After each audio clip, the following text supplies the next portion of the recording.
तो गाइस स्वागत है आप सभी का अल्फा इंस्टीट्यूट के ऑफिशियल यूट्यूब चैनल में। गाइस आज हम आपको ये जो सुबह के 6 क्वेश्चन दिए थे उन्हीं सभी क्वेश्चंस का सलूशन लेकर आए हैं। शाम को 6 बजे इन सभी क्वेश्चंस का सलूशन हम डेली कराते हैं। डेली का 6 क्वेश्चन मतलब 70 दिन तक आपको देंगे तो 70 दिन में 420 क्वेश्चन हो जाएंगे।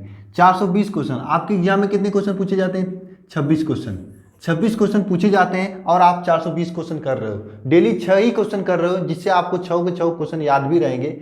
और निश्चित रूप से अगर आप 420 क्वेश्चन कर ले रहे हो तो आपका बोर्ड एग्जाम में बहुत ही अच्छा परसेंटेज आ जाएगा। ये स्ट्रेटजी है, हम 70 दिनों तक इसी प्रकार से आपको पढ़ा रहे हैं। साथ में एक क्लास आपको इस क्लास के बाद मिलती है जिसमें आपको थियरी क्लास दी जाती है। पी ब्लॉक शुरू किए हैं, अब खत्म होने वाला है। बहुत ही अच्छे तरीके से पी ब्लॉक आपको पढ़ा रहे थे, तो उस क्लास को भी देखिएगा, इस क्लास को भी देखिएगा। ये 6 बजे होती है, वो 7 बजे होती है। और जो सुबह आपका 6 बजे की क्लास होती है जिसमें ये सभी क्वेश्चन आपको एक बार देता हूँ। आपको दिन भर में इस सभी क्वेश्चंस को एक बार और अपने से देखना होता है, अपने से बुक में देखना होता है। शाम को इन्हीं सभी क्वेश्चंस का हम सलूशन कराते हैं। अगर ऐसा करोगे, एक बार सुबह का वीडियो देखोगे, फिर दिन भर में अपने से एक बार क्वेश्चंस को देखोगे, फिर शाम को मैं कराऊंगा, तो 3 बार एक ही क्वेश्चन को दिन भर में देख लोगे और आपके दिमाग के तह में बैठ जाएगा और दिनों तक याद रहेगा और बोर्ड एग्जाम में आप लिख कर चले आओगे। तो चलिए आज का क्वेश्चन का सलूशन शुरू करते हैं। सबसे पहला क्वेश्चन है कि क्लोरीन का विरंजक गुण लिखिए। देखिए क्लोरीन आपका विरंजक के रूप में यूज किया जाता है। अब क्लोरीन का विरंजक गुण क्या होता है, इसके बाद मैं आपका क्लोरीन निर्माण का डीकन विधि बताऊंगा। उसका फिगर यहाँ पे बना हुआ है, बेहतरीन तरीके से आपको समझाऊंगा। देखिए क्लोरीन का विरंजक गुण, क्लोरीन का जो विरंजक गुण होता है, विरंजक गुण, जब क्लोरीन जो होता है, क्लोरीन का हम क्या किससे क्रिया कराते हैं? जल से क्रिया कराते हैं। क्लोरीन का जब हम लोग जल के साथ क्रिया कराते हैं, Cl2 का HCl के साथ, सॉरी जल के साथ, H2O के साथ, ठीक है, तो क्या होता है ध्यान से समझना है। यहाँ पर ये दो अणु क्लोरीन के, एक अणु ये हाइड्रोजन के आपस में क्रिया करते हैं और बना देते हैं 2HCl, ठीक है। साथ में ये जो ऑक्सीजन है ये अकेला पड़ जाता है, इसी ऑक्सीजन को कहते हैं नवजात ऑक्सीजन। ऑक्सीजन, इस नवजात ऑक्सीजन को हम यूज करते हैं किसके रूप में? रंग को गायब करने में, यानी कि इसका यूज हम करते हैं विरंजक के रूप में, यानी कि रंग को खत्म करने के रूप में। आप किसी रंगीन पदार्थ को लोगे,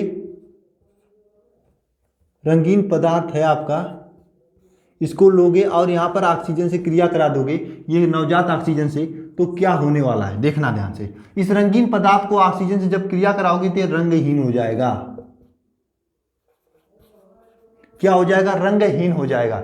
इस तरह से आपका विरंजक गुण कार्य करता है। गाइस ये इंपॉर्टेंट है, इसे लिख लेना विरंजक गुण को। इसमें लिखोगे क्या? जब क्लोरीन का जल के साथ क्रिया कराते हैं तो हाइड्रोक्लोरिक एसिड और नवजात ऑक्सीजन बनता है। नवजात ऑक्सीजन विरंजक के रूप में यूज किया जाता है, जिसमें रंगीन पदार्थ को हम जब नवजात ऑक्सीजन के साथ गर्म करते हैं तो रंगहीन हो जाता है। इंपॉर्टेंट रिएक्शन है गाइस। और मैं एक बात कहना भूल गया था, जो मेरी डेली के स्टूडेंट हैं वे सभी लोग कमेंट बॉक्स में सबसे पहले प्रेजेंट सर लिखें, उसके बाद क्लास को देखें, क्योंकि जरूरी है आपको डेली का डेली प्रेजेंट होना। अगर नहीं होगे तो 70 दिन में कैसे पता चलेगा मुझे कि जो हमारे पहले के स्टूडेंट थे जो फर्स्ट डे से देख रहे थे उनको कितना लाभ हुआ और कितने क्वेश्चन वो कर पाए। और आज सोमवार है, अगर आप नए स्टूडेंट हो तो आज ही से शुरू करो और डेली के डेली क्वेश्चंस को देखो। आज इस सप्ताह में आपके 42 क्वेश्चन हो जाएंगे, हर एक सप्ताह में 42 क्वेश्चन करेंगे। आने वाले 70 दिन मतलब 10 सप्ताह में आपका 420 क्वेश्चन शानदार तरीके से हो जाएगा। रह गई पिछले सप्ताह की बात, उसे हम आपको कंप्लीट करा देंगे एक्स्ट्रा क्लास देकर। ये हो गया आपका क्लोरीन का विरंजक गुण। दूसरा विधि है आपका डीकन विधि क्लोरीन निर्माण के। चलिए आइए देखते हैं डीकन विधि क्लोरीन निर्माण का क्या होता है। देखना ध्यान से, डीकन विधि क्लोरीन निर्माण का ये पहला क्वेश्चन हम यहाँ पे रब करते हैं। देखिए क्लोरीन के डीकन विधि निर्माण में क्या होता है? डीकन विधि, डीकन विधि, इसमें क्या किया जाता है? HCl को लिया जाता है, हाइड्रोक्लोरिक एसिड को लिया जाता है और ऑक्सीजन को लिया जाता है, वो भी 4:1 के अनुपात में। यानी 4 अणु HCl होता है, हाइड्रोक्लोरिक एसिड होता है, तो 1 अणु ऑक्सीजन होता है। इसका क्रिया कराया जाता है क्यूप्रिक क्लोराइड की उपस्थिति में, क्यूप्रस क्लोराइड की उपस्थिति में, इसके उत्प्रेरक की उपस्थिति में इसे क्रिया कराया जाता है। तो आपका क्या बनता है जरा सोचना। यहाँ से आपका क्लोरीन Cl2, यहाँ से आपका जो है ये बनेगा 2H2O और Cl2 बाहर निकलेगा। ये अपक्रिया होती है। क्लोरीन निर्माण का ये आपका डीकन विधि है, जिसमें 4 अणु आपके हाइड्रोक्लोरिक एसिड का, 1 अणु ऑक्सीजन का क्रिया करता है और आपका 2Cl2 बनता है। यहाँ पे देखिए 4 अणु है ना Cl2 का, तो 4 हो गया। तो यहाँ पर 2Cl2 क्लोरीन बनता है, साथ में H2O बनता है। निर्माण किससे होता है उसका देखिए यहाँ पर फिगर बना हुआ है। क्लोरीन निर्माण की डीकन विधि बहुत मेहनत करते हैं आप लोगों के लिए। आप लोग एक लाइक जरूर करिएगा, क्योंकि आपको फिगर भी बनाकर दिखाया हूँ। देखिए फिगर में क्या होगा, सबसे पहले आपके पास 4 कक्षक होंगे। पहले कक्षक को उत्प्रेरक कक्ष, दूसरे कक्षक को शीतलन कक्ष, तीसरे कक्षक को धावन कक्ष, चौथे कक्षक को शुष्क कक्ष कहते हैं। सभी कक्षक का अपना अपना इंपॉर्टेंस है। यहाँ पर ध्यान से समझना। सबसे पहले उत्प्रेरक कक्ष में हम ऊपर से 4 अणु हाइड्रोक्लोरिक एसिड और 1 अणु ऑक्सीजन को प्रवेश कराते हैं। फिर से समझना, 4 अणु हाइड्रोक्लोरिक एसिड, 1 अणु ऑक्सीजन को प्रवेश कराते हैं। नीचे से गर्म हवा, ये देखना, गर्म हवा नीचे से ब्लो कराते हैं। ऊपर से 4 अणु हाइड्रोक्लोरिक एसिड और 1 अणु ऑक्सीजन को नीचे करते हैं, साथ में नीचे से गर्म हवा अंदर भेजते हैं। अंदर भेजने के बाद ये जो उत्प्रेरक कक्ष है आपका, यहाँ पर क्या होता है, उत्प्रेरक कक्ष में देखिए ये झावा पत्थर लगा होता है। झावा पत्थर में CuCl2, जिसे आप लोग क्यूप्रस क्लोराइड कहते हैं, ये क्यूप्रस क्लोराइड लगा होता है। ये 4 अणु HCl का, 1 अणु ऑक्सीजन का अंदर जाकर आपस में क्रिया करता है और यहाँ पर क्लोरीन बनाता है 2H2O के साथ में, यानी जल और क्लोरीन बनाता है। लेकिन एक यहाँ पर समस्या है। समस्या ये कि ये काफ़ी अधिक टेम्परेचर होता है, करीब 400 डिग्री सेंटीग्रेड टेम्परेचर होता है। इसे ठंडा करने के लिए हम शीतलन कक्ष में ले जाते हैं। सभी कक्ष का अपना अपना महत्व है। शीतलन कक्ष में इसे ठंडा करने के लिए ले जाते हैं। यहाँ पर ये ठंडा होता है। ठंडा होने के बाद नॉर्मल टेम्परेचर हो जाता है। लेकिन यहाँ पर कुछ अशुद्धियाँ होती हैं, जिसे धोने के लिए, जिसे साफ करने के लिए धवन कक्ष में ले जाते हैं। धवन कक्ष में क्या होता है, ऊपर से जल का मतलब H2O ऊपर से नीचे की ओर आता है और यहाँ पर क्लोरीन अंदर इस तरह से इंटर करता है। इंटर करने के बाद ये जो क्लोरीन होता है, यह जल के साथ क्रिया उरिया करके कुछ तनु HCl नीचे यहाँ पर पेदी में बनाता है, और साथ में जो शुद्ध क्लोरीन होता है, धोने के बाद जो क्लोरीन बनता है, वह आपका यहाँ से इसमें ऐसे इंटर करता है। इंटर करने के बाद लास्ट जो कक्षा आपका, जिसे आप शुष्क कक्ष कहेंगे, जहां पर देखिए यहाँ पे धवन कक्ष में जो क्लोरीन था वहां पे नमी चला गया था। जल मतलब नमी होता है, नमी चला गया था, तो उसे शुष्क करने के लिए शुष्क कक्ष में जाता है। शुष्क कक्ष में क्या होता है, ऊपर से H2SO4 नीचे की ओर आता है और नीचे से शुष्क कक्ष किया जाता है। तो यहाँ पे जो क्लोरीन होता है H2SO4 के साथ शुष्क होता है, और सही क्लोरीन जो अच्छा वाला क्लोरीन हो यहाँ से बाहर निकल जाता है, और जो आपका H2SO4 है सांद्र यहाँ नीचे पे बैठ जाता है। इस प्रकार से आपका क्लोरीन निर्माण का डीकन विधि होता है, और आपका सेकंड नंबर क्वेश्चन कंप्लीट हुआ। बोलिए आपको समझ में आया कि नहीं समझ में आया तो वीडियो छोटा बनाएंगे, क्योंकि सभी क्वेश्चन कराना है, इसलिए एक बार वीडियो को रिवाइज करके देख लेना, समझ में आ जाएगा। ठीक है, इससे हम रिवाइज करते हैं। अब चलते हैं अपक्रिया की कोटि की तरफ। एक एक क्वेश्चन करके आपका बेहतरीन तैयार करेंगे। हाँ, और मैं आपको बता दूं, P ब्लॉक चल रहा है, जिसमें वर्ग 17 का तत्व हो गया था, उसमें भी क्लोरीन निर्माण का, जल्द ही क्लोरीन निर्माण और क्लोरीन से संबंधित 4-5 इंपॉर्टेंट रिएक्शन का वीडियो आएगा। हो सकता है कल आए या परसों, आप उसे भी देखना मत भूलिएगा। शाम को 7 बजे वो वीडियो आता है। ठीक है, डेली का डेली देखोगे तो 70 दिन में आपकी बेहतरीन तैयारी हो जाएगा। मुझे खुशी है कि काफ़ी स्टूडेंट डेली के डेली वीडियो देखते हैं, और साथ में ये सभी क्वेश्चंस का जो दिन में लिख कर मुझे व्हाट्सएप भी करते हैं। मैं उनके कापी को भी देखता हूँ। बहुत ही अच्छे से काफ़ी स्टूडेंट मेहनत कर रहे हैं, तैयारी कर रहे हैं। ठीक है, चलिए आगे देखते हैं। आगे क्या सा क्वेश्चन है, अपक्रिया की कोटि किसे कहते हैं। देखिए अपक्रिया की कोटि क्या होती है। किसी भी, देखिए अपक्रिया कोटि अभिकारक के अणु या परमाणु जिनकी सांद्रता अपक्रिया के वेग पर निर्भर करती है। यानी अपक्रिया के वेग अभिकारक के अणुओं की सांद्रता पर निर्भर करती है। जितनी संख्या होती है उसे कोटि कहते हैं। नहीं समझ में आया, डिफिनेशन लिखते हैं। अभिक्रिया की कोटि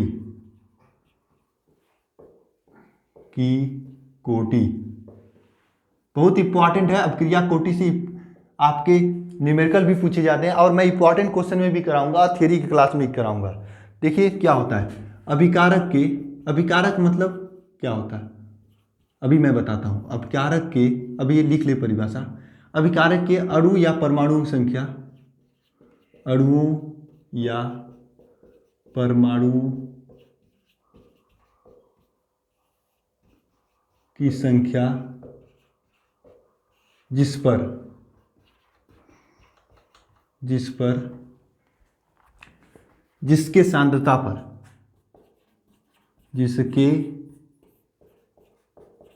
सांद्रता पर अभिकारक की अभिक्रिया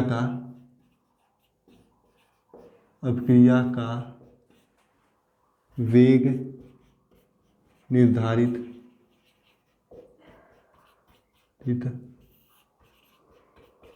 होता है। क्या कहलाता है आपका? अभिकारक के अणुओं की संख्या जिनकी अभिकारक के अणुओं या परमाणुओं की संख्या जिनके सांद्रता पर अभिक्रिया का वेग निर्धारित होता है उसे कहते हैं अभिक्रिया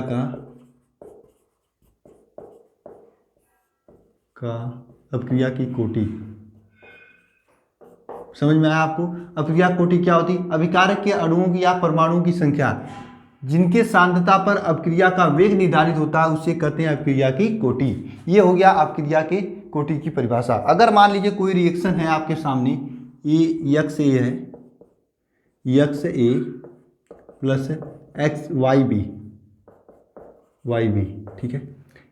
इसके बाद आपका बनता है प्रोडक्ट, ठीक है। तो यहाँ पर इसका अगर वेग नियम लिखोगे, वेग नियम आपको लिखना आता होगा अगर आप पढ़े होगे ये चैप्टर, नहीं लिखने आता है, नहीं पढ़े हो तो परेशान मत होना। यहाँ पर आप समझिए एक्स ए नहीं करिए, यहाँ पर ए करिए। चलिए यहाँ पर ए है, ये बी है, ठीक है। अब क्या होता है देखना ध्यान से। वेग नियम लिखते समय क्या करते हैं? वेग नियम लिखते समय बहुत ही छोटा सा काम किया जाता है। यहाँ पर लिखेंगे वेग नियम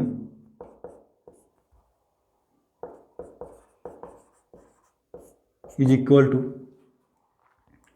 ए के पावर, यहाँ पर प्रोपोर्शनल होता है, ये जो आगे रहता है इसके पावर ए हो जाएगा प्लस बी के पावर इसके आगे वाला बी हो जाएगा। लेकिन एक चीज़ ध्यान देना, अपक्रिया की कोटि के लिए इनके घातों को जोड़ देते हैं, लेकिन ये हमेशा नहीं होता है। शून्य कोटि की अपक्रिया में नहीं होगा, प्रथम कोटि की अपक्रिया में भी नहीं होता है। देखिए किसी भी रिएक्शन की अपक्रिया की कोटि आप ज्ञात नहीं कर सकते हो, ये पहले से ही निर्धारित होता है आपके एक्सपेरिमेंट के जरिए, ठीक है। एक्सपेरिमेंट के जरिए निर्धारित होता है, इसे आप लोग ज्ञात नहीं कर सकते हो, ये निश्चित होता है। इसलिए ये वेग नियम होता है। अगर आप ये यहाँ प्लस नहीं होता, ठीक है, ये आपका वेग नियम है। और अगर कोटि की बात करें, कोटि, तो कोटि क्या होगा? ए प्लस बी, ये अपक्रिया की कोटि होती है। लेकिन ये अपक्रिया की कोटि तीन प्रकार की होती है। पहला होती है शून्य कोटि, दूसरा होता है प्रथम कोटि, तीसरा होता है द्वितीय कोटि। ये तीन प्रकार का होता है। तीनों का आपको वेग स्थिरांक और तीनों से संबंधित न्यूमेरिकल पढ़ना होता है। मैं पढ़ाऊंगा आप लोगों को, परेशान मत होना।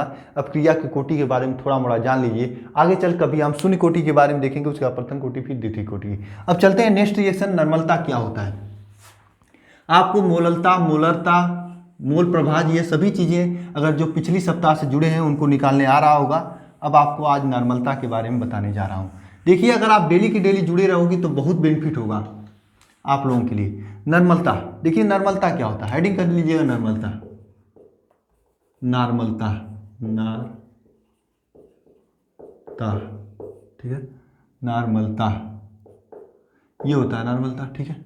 नॉर्मलता का मतलब क्या होता है? निश्चित ताप पर 1 लीटर में उपस्थित घुले ग्राम तुल्यांकों की संख्या को नॉर्मलता कहते हैं। एक निश्चित ताप पर 1 लीटर में घुले ग्राम तुल्यांकों की संख्या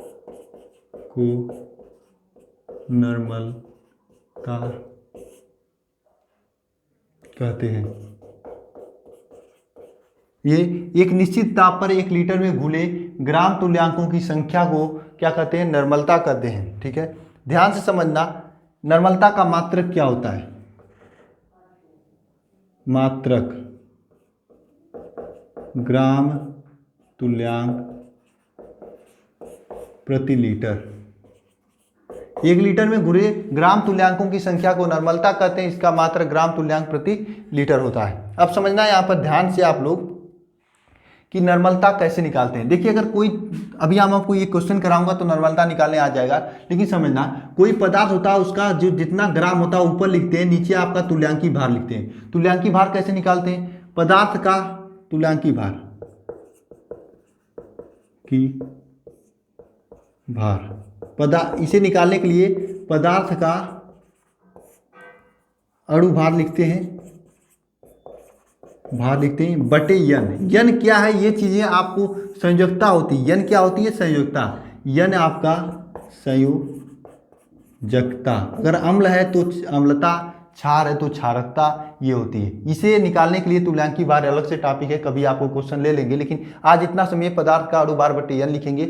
और यहाँ पे तुल्यांक मात्रक क्या होता है, ग्राम में तुल्यांक बटे लीटर, W/E ये मात्रक होता है। सॉरी, W/E लिखेंगे, ये आपका क्या होगा, W आपका ग्राम में मात्रा हो गया, E मतलब तुल्यांकी भार, बटे V होगा, ये विलयन का आयतन होगा,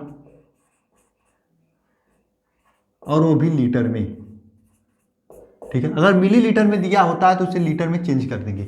इस तरह से आपका निर्मलता होता है। एक बार और समझना, निश्चित ताप पर 1 लीटर में घुले ग्राम तुल्यांकों की संख्या को विलयन की निर्मलता कहते हैं। मात्रक ग्राम तुल्यांक बट्टे लीटर होता है। ग्राम तुल्यांक कैसे निकालते हैं, W/E करते हैं तो ग्राम तुल्यांक आ जाता है। ई क्या है, ई तुल्यांकी भार है। तुल्यांकी भार कैसे निकालते हैं, पदार्थ का अणु भार बटे यन लिखते हैं। और भी क्या लिखेंगे यहाँ पर, विलयन का आयतन बटे लीटर।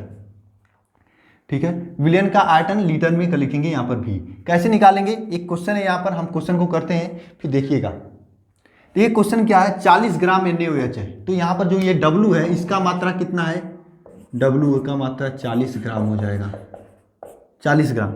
NaOH है, क्या है, NaOH। अब समझना ध्यान से, W का मान 40 ग्राम हो गया। अब रही E का मान ज्ञात करें। E का मान ज्ञात करने के लिए अब NaOH का अणु भार ज्ञात करेंगे। E मतलब होता है अणु भार बटे यन। अब NaOH का यन ज्ञात करेंगे। NaOH का अणु भार कैसे निकाल लेंगे, देखिए Na है और O है और H, इन सब का अणु भार निकालेंगे। Na का कितना होता है आपको मालूम होना चाहिए। इसमें सोडियम का शायद 23 होता है, देख लेना आप लोग। इसका 16 होता है, इसका 1 होता है। तो इस तरह से इसका अणु भार 40 हो जाएगा। अणु भार कितना हो जाएगा, 40 हो जाएगा। देखिए यहाँ पर इसकी संयोजकता 1 है, संयोजकता 1 है या क्षारकता 1 है। यहाँ पर एक OH है इसलिए क्षारकता 1 है। तो क्या करेंगे, E इक्वल टू क्या रखेंगे, यानी ये तो ये अणु भार आपका 40 हो गया, N इक्वल टू 1 हो गया, तो E इक्वल टू क्या होगा, 40/1। अब देखना है यहाँ पर V है। V का मान दिया है यहाँ पर कितने लीटर कितने मिली है आपका, 500 ml है, 500 ml।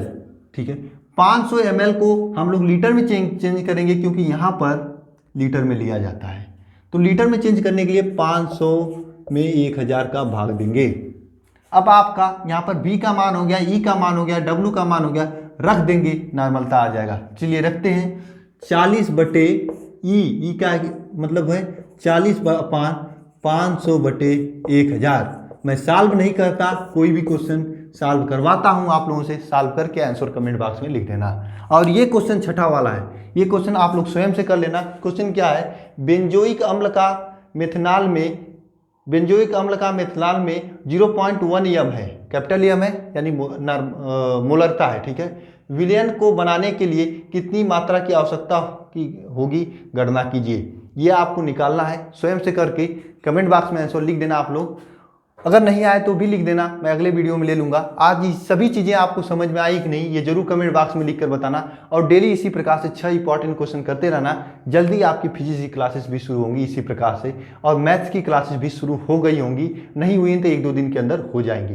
टेंशन मत लेना, मैथ के भी इसी तरह से इंपॉर्टेंट क्वेश्चन लेके चलेंगे। और अगर बायो की बात, बायो के लिए भी हम बहुत कुछ करने वाले हैं। आप लोग परेशान मत होना, अभी बहुत समय बचा है। बस आप लोग अपना टाइम वेस्ट मत करें, जो भी करें पढ़ाई करें। बस अगर पढ़ाई करेंगे तो निश्चित रूप से बोर्ड एग्जाम में आपका 90% आएगा। और इसी एनर्जी के साथ में कल के वीडियो में आप लोग आना, क्योंकि डेली के डेली पढ़ोगे तभी 90% आएगा।